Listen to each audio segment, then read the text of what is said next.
Cuma yang timbul pertanyaan, mandum ataupun kon yang pi wallahu alam. Kadang-kadang cuma pilihan-pilihan tertentu. Model-model lagi yang melinggai malam Jumaat bulan Ramadan yang hana azab. Model-model lagi B dak Jumaat tapi kena azab kadang. Jadi lengkap syarat hana cuma Jumaat Ramadan tak kai. Galam pasti mi hana lengkap syarat. Ji pencuri roji. Ji huru maksiat roji. Tapi belinggai malam Jumaat bulan Ramadan, galam pasti hana azab, galam pasti na azab. Kadang kena pemulia oleh Allah Ta'ala dengan gepulahi kemuliaan gepu mati Jumaat Ramadan bisa saja dengan sebab mati Jumaat Ramadan ubena dausaji kepampun karena letak kematian giba bak Jumaat Ramadan bak malam mulia. Berarti pun rajin termasuk urang pilihan ataupun kan menang walau mati Jumaat Ramadan karena dihura maksiat tetap kena azab. Yang hana kena azab berarti urang taat tak kan dengan alasan tu bila mulia tahap Jumaat Ramadan yang lebih berhak wafat bawatannya Rasulullah karena Rasulullah yang lebih mulia. Tetap nak alasan masing-masing.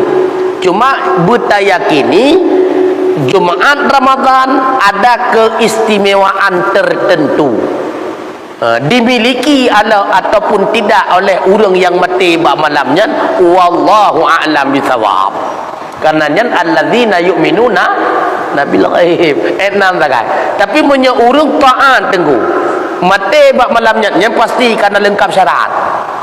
Punya itaat yang dalam dendai bisa saja memiliki bisa saja hana karena nah hadis sebab yang ahwate getimang tiraro hamba amalan di akhirat musapetan semayanghan puasatan mengeduangan ulama pitan beile dua menan sama ngenan ulama hana tapi hana gezalimi hambanya li Allah getanyang ba malaikat na sesuatu yang baik milik bagi ji nah rupanya tok sigar diucap la ilaha illallah pokok wate musibah sesuatu hom pokok jina maka gecoklah selembar kertas yang ubeo metulis la ilaha illallah gepudu atau timbangan kebajikan maka seluruh amalan keburukan dikalahkan oleh dengan selembaran beratnya kalimah la ilaha illallah. Hanya juga termasuk riwayat ku urung-urung terpilihan.